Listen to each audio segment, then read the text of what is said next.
มังเอิญสำนีฮอดอ้าวสวัสดีทุกคนครับไก่เราตะเย่แน่เจ็บกังเงาอยู่กันนะผัดใบกระเจี๊ยบใส่กุ้งสดครับแล้วก็มีหน่อไม้ด้วยนะครับจุลสมแบงแล้วแต่นะไก่ตาคุณเชียนกับมูจอนูนะแต่กูเชียร์พันเดอร์ไลท์ได้แชร์มาต่อเราปลาเรมแล้วแฝงมูไซด์ต่อกันนะเชียร์กันนะมากับเพื่อนๆเริ่มเลยครับอย่างเดียวครับวันนี้ง่ายๆครับกินกับผักสดนะครับเนี่ย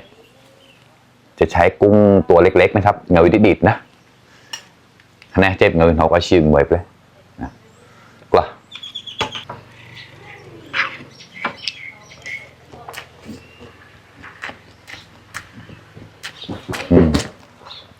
อร่อย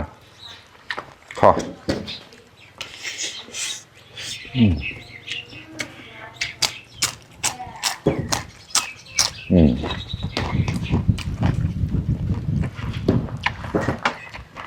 แย่ทอบอยู่นะกรอกไม่ใช่ไหนปะ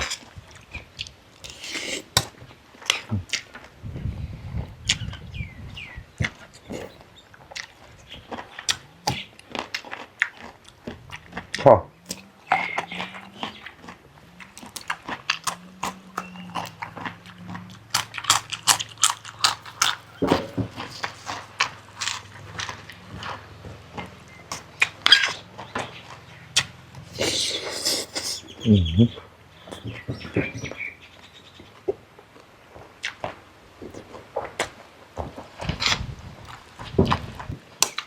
เจ็บเด็กเหล่าแล้วนะรอข้อครับ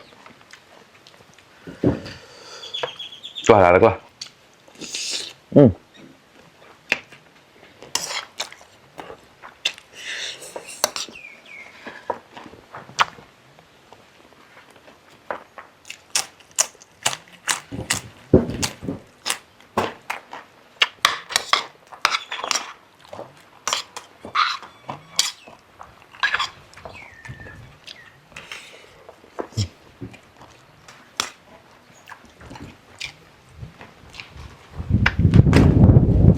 เจี๊ยบทอด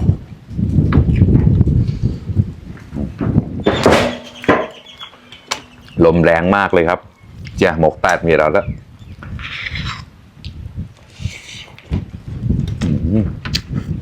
ข้อ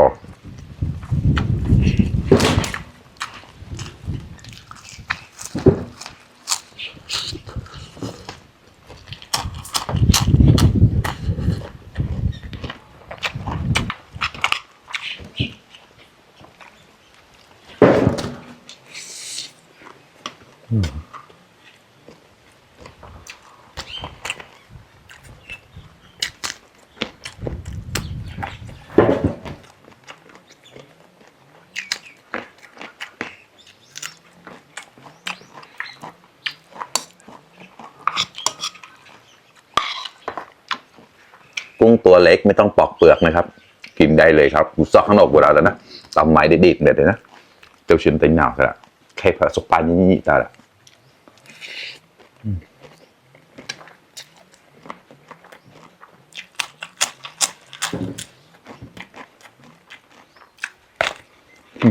ไม่ได้บ่อย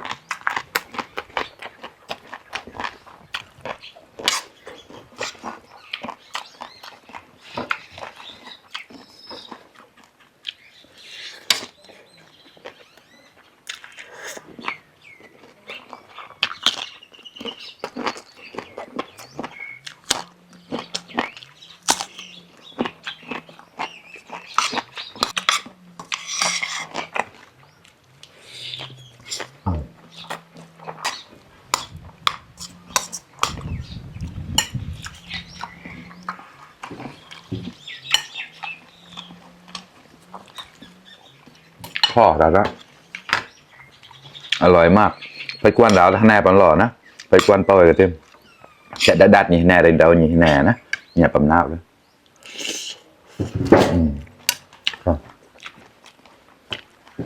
งานดักของงานเสียกากรรมนะงานดักของงานเสียมา